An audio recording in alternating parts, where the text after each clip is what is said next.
Gentlemen, I'm going to read you an article that amazed me. What is it about NATO's Article 5? Do you remember what that is? Against the United States? The European members of NATO stated that in response to a United States invasion of Greenland, they would react, if that happens, as a defense against an attack according to Article 5 of the NATO treaty. The first steps, by the way, have already been taken. Europe has already sent a contingent to Greenland. Here is its composition. France sent 15 servicemen Germany, 13 Norway, 2 Sweden, 3 the United Kingdom, 1 Finland, 2 servicemen, and the Netherlands 1 serviceman. Ladies and gentlemen, America is scared to death. There will be a bloodbath. There will be a bloodbath. But while the court is still out, details are emerging about how exactly Denmark, which they are protecting, governed Greenland, where the population consists of Inuit people. Well, we call them Yakuts, the defenders of the island's culture and population, the Danes. Well, liberals, of course, and progressives. Demosi Koste sterilized Inuit girls in Greenland starting from the age of 12. Why? Well, the only reason this could be is to reduce the population and accordingly to reduce social benefits for the Inuit. And here is the article by Demian Fanchel, which struck me so much, the one I mentioned, which I will read almost without any changes. The Danish authorities secretly and forcibly sterilized Inuit girls, representatives of the indigenous population of Greenland. This was done to reduce the costs of social welfare for the island's residents, who are part of the Danish kingdom. The practice was stopped only in, you might think, the 17th or 18th century, but no, in 2018, which is basically the day before yesterday. This is reported in materials by the Daily Mail. Yes, so I want to say right away that it hasn't been proven that they did this to reduce social welfare. But well, that's what they're showing. And I haven't come up with any other reason for doing this. I'll tell you now, the material starts with the story of an Inuit woman named Arnak, who at 15 got a part-time job at a local store. For 2 years, the store manager raped her, and the girl became pregnant. After an abortion, doctors secretly inserted an intrauterine contraceptive device. As part of a birth control campaign organized by the Danish government in Greenland, a secret birth control campaign in Greenland. Denmark, 2018. So this device remained inside her for 5 years until it was discovered. When puzzled by her inability to get pregnant, she went to the doctor. Then, after it was removed, she could no longer have children due to internal organ damage. Today, I still feel devastated. It's like a bad dream, she said. It hurts me a lot that I couldn't become a complete woman by having a child. It took me years to get over it. She and her story aren't unique. Thousands of other Greenlandic women, as it turned out, were subjected to forced insertions during a secret campaign aimed at reducing the indigenous population of Greenland. These people tell us that they won't let us buy Greenland and give money to these people because we will destroy their culture. Wow, they were reducing it. The reduction in teenage pregnancies and the decrease in social welfare spending is a great practice. They could have just refused social welfare and said nothing like, "We're not paying," but they preferred to do it this way. Now these practices, which started in the 1960s, half of the women giving birth were registered. This started being checked 5 years ago, and it caused outrage. The scale was horrifying, as reported by the Danish Free Press, which absolutely knew all about this and supported it. I use the word genocide, said Hak Dam, one of the 2 deputies from Greenland in the Danish parliament, who says her people have become a target because of Russian concerns that the generous Scandinavian social welfare system would have to pay them for getting pregnant. Well, naturally they get pregnant in order to receive that social assistance. I see that. It's clear. They accused Denmark of trying to eradicate the culture of the Inuit people, and before it was published, it wasn't even a scandal. They didn't know about it. Well, they didn't know. Nobody knew. Half of the girls had these, I don't know what they are, coils or something like that, inserted, and nobody knew anything about it. Some experts, as stated in the article, suggest that the number of Greenlanders, currently about 70,000, is half of what it could have been if this hadn't happened. Now there could have been 150,000 people living in Greenland. I don't really understand what they would be doing there, these 150,000, how they would make a living and so on. But that's not the point. The point is that they tell us, that we're just picking our noses while they themselves are doing this kind of thing. The sterilization campaign began after the Danish government rejected the United States' proposal to buy the strategically important island in 1953. So as soon as the United States said, "Come on, guys, we'll pay everyone," they decided why pay such a large number of people? They'd get money from the United States and have to share it with the Greenlanders. That's interesting, they said. So they wondered, did they try to reduce the number of Greenlanders? First, they raised Greenland to the status of a county, and then they started a policy of population reduction. What does that mean? It's like when Russians were sent to Ukraine or Kazakhstan, that's right. And it included the forced relocation of these Inuit Yakuts to cities and the closure of small individual hunting settlements. God forbid they start multiplying there in large numbers. We won't see it and won't have time, as they say, to catch them in time for something like by the nose. Children were taken away from their parents by force. They simply took children away from their parents by force. We thought that the last ones did this. At first we suspected the Nazis, then we thought it was Putin. Yes, in Ukraine, it turns out that Denmark forcibly took children away from their parents until 2018. They were relocated somewhere, and many of them never saw their families again after being moved, ended up in foster care, and didn't even know they were Yakuts. So that's 20,000, 2,000 Ukrainians who were taken to Russia for relocation. Yes, they acted like the European Union, but Russians are just as European as Danes. According to the story of one of the women, at the age of 9, she was sent to live with a Danish family for 3 months, where her foster family reproached her for writing home in her native language. Honestly, I didn't even know that. Well, of course, the Yakuts probably have their own language, right? And at the local school, she was bullied, called stupid, like Greenlander, Yakut, Inuit. I don't remember exactly, something like that.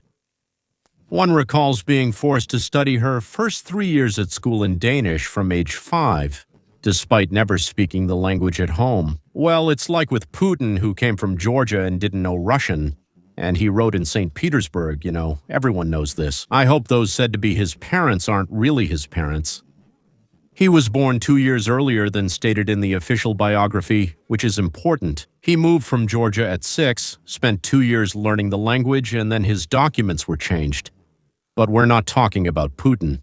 So the radical measures were accompanied by a sharp increase in the number of suicides.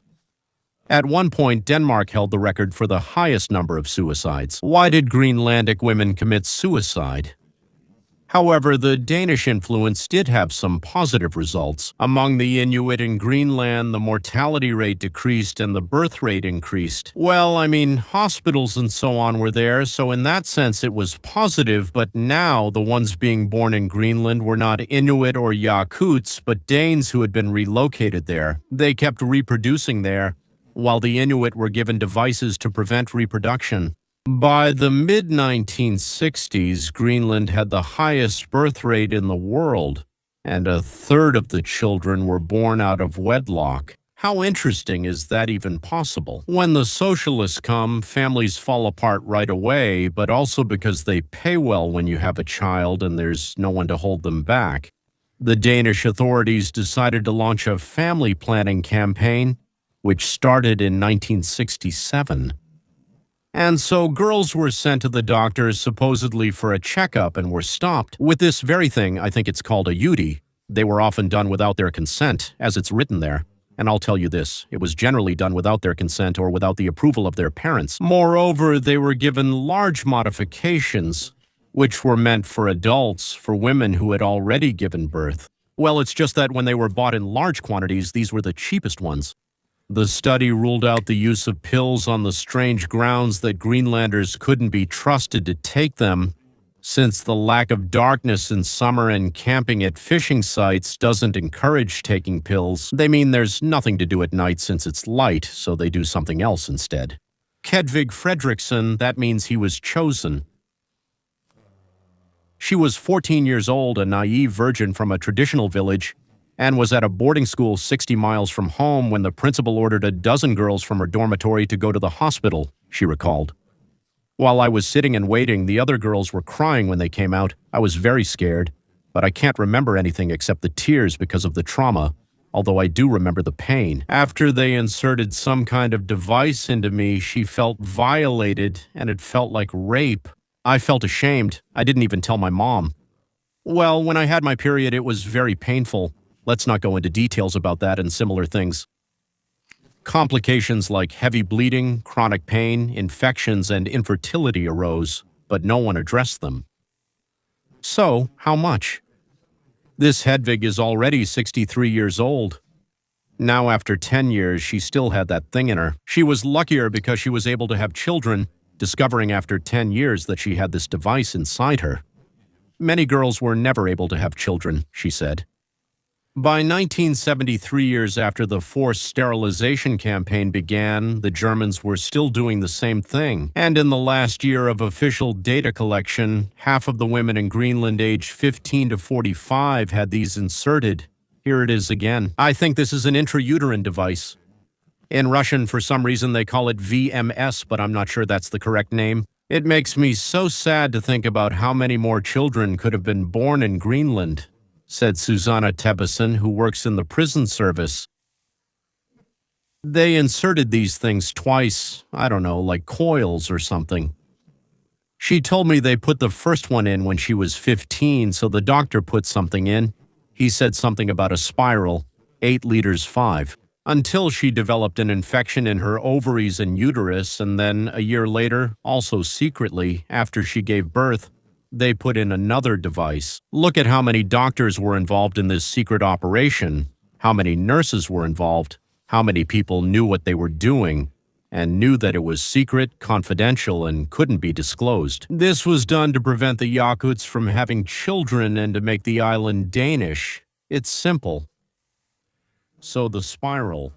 At water postal stations, women often gave birth or had abortions without discussion. There was an opinion that it was better to let young women move along the spiral, that is, move toward the spiral with the spiral, than to give them a choice. In Denmark, they trusted the doctor knows best. Similarly, the Obersturmbannführer also knows best. So there were 4 boarding schools for girls from Greenland. They were brought there, and no one else was taken there. Well, but the doctors there weren't Yakuts. I don't know if Yakuts were doctors. Inuit. They could suddenly come into the classroom, point a finger, and pull a girl out and do something like that. So now the campaign continued, well, somewhere until about 1975 it kind of stopped. But accordingly, it was recently discovered that many doctors continued this practice for decades. Who told them? What told them there was no research being done? Why did the doctors have to do this secretly themselves? We also don't know who sent it to them. It costs money. And so the last time a spiral was installed, from what we know, was in 2018. So for a year, this woman suffered from terrible pain, until finally it was discovered that this thing had pierced her uterus. Other women talked about how they woke up after surgery and found contraceptive implants inserted into their arms without permission, and also about how Danish nurses forcibly administered contraceptives to them. Often when they came for gynecological exams or other procedures, the situation was kept quiet, naturally, until a woman named Naya Libert began to realize her past while studying to become a hematologist. She gathered testimonies from forced sterilization victims on social media, but the full extent became clear only last year. Gentlemen, after a major Danish television company's podcast sparked protests, The government began an investigation. The assurance that nothing like this happened, that it was just pregnancy prevention because of this and that. Well, in general, this is deeply tragic, and it is extremely important that we thoroughly investigate this matter, said Denmark's Minister of Internal Affairs and Health, Sophie Løhde. She didn't know anything, absolutely nothing. She knew nothing. The Prime Minister and the Minister of Health are women. They know that the uterus is the most sacred part of our body since it gives life to the next generation, said one of the victims. Takaya Libert. The Danes very quickly bought into their welfare society. Suddenly apartment buildings appeared. But apartments, says the Inuits. They say we had never seen this before. They judged us for the way we lived because we weren't modern. We didn't have what they had. We had our own communities with our own values, she said. What business is it of theirs how we live? What kind of cultural diversity is that? They killed us just because we had a different culture. They wanted to turn us into different people. So I thought it was just my lesson, said Libert. But I suddenly realized why all these women who couldn't have children had gathered here. Here came in Arnak, the one who was abused by her boss as a teenager when she worked at the local store. Today, after many years of struggling with depression and going through therapy, she is happily married, has an adopted 2-year-old daughter, and is studying theology to become a pastor. However, after she shared her story, she discussed it with her mother, who admitted, "I was also a victim of the company after a miscarriage operation. I still feel angry towards the Danes," said the Inuit woman Arnak. "Every day," she says, "I remember this. It was the Danes who didn't want there to be many Greenlanders, and they did this to us." Gentlemen, once again, these people here, they are telling us now that our offer to the Inuit to pay them for what they have the right to, they absolutely have that right. They can vote and leave the buildings for independence or move from Denmark to the United States of America and basically decide anything they want. Sell the island to China? We don't want that, but they still can. So neither the Inuits nor the Yakuts saw the Danes' speech, but they are passionately arguing that the Americans are trying to seize this island and destroy the local population, which they have been quietly and thoroughly destroying for many years. Amazing truth seekers and just charming people, don't you think? Danes, in a word. And the rest of the Swedes, of course, goodbye.